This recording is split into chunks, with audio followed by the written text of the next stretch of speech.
Өткеннің өнегесі, бүгіннің тірегі, ал бүгінгі ұрпақ, ертеңгі тарих. Ұрпақтар сабақтастығы әулеттің мәңгілік жалғасы. Тамыры терең шежіре, өнегелі ата мен аяулы ана әр әулеттің бастауы.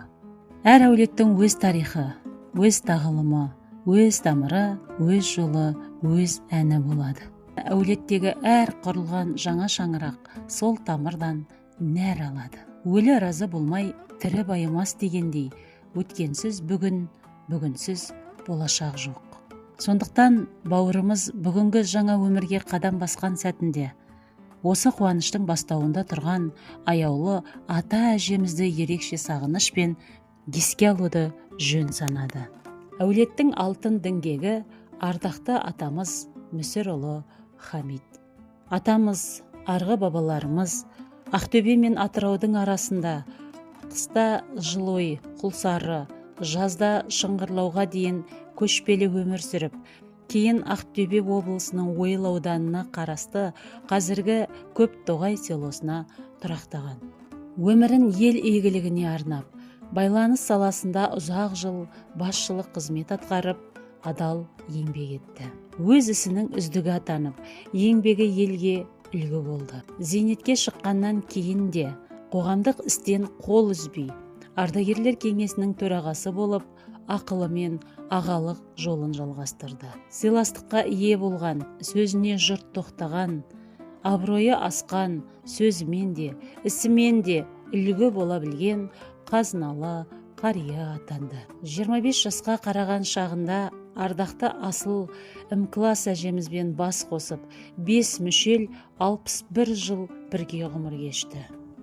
Алтын құрсақты ана мен әке атанып, 11 перзентті дүниеге әкеліп, олардың әр қайсысын адалдыққа, еңбекке, имандылыққа және бірлікке тәрбиеледі. Екеуі бірге бір шаңырақтың ғана емес, тұтас бір әулеттің берік іргесін қалай білді.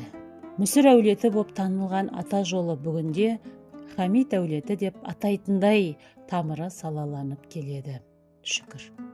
Олай дейтініміз 11 баладан тараған немерелер саны 41 болса, олардан бүгінде 50 шақты шөберелер өсуде. Бүгінгі той тек 2 жастың ғана қуаныш емес, ұрпақтар сабақтастығының, ата-баба аманатының жалғасып жатқанын айшықтайтын ерекше күн. Ақтөбе, Орал қалаларының арасына 1000 жылдық көпір салынуда. Бұл немеренің орны өзгелерден ерекше. Атамыз бен әжеміздің 4-ші перзентінен бірнеше жыл жүрекпен күткен. Соған сай атамыз өзі сағынған деп есім берген немересі еді. Құлжабай мен Нұрымдай қос таздан өмірге келген қара шаңырақтың иесі. Нағашы атасы Бақтығали құдай ерте өмірден өтсе де, нағашы әжесі Ағзия құдағай ер жеткенін көзі көріп, ақ батасын беріп кеткен. Бүгін 26-ға келіп, өз өмірінің жаңа белесін бастап, ақ отауын көтеруде.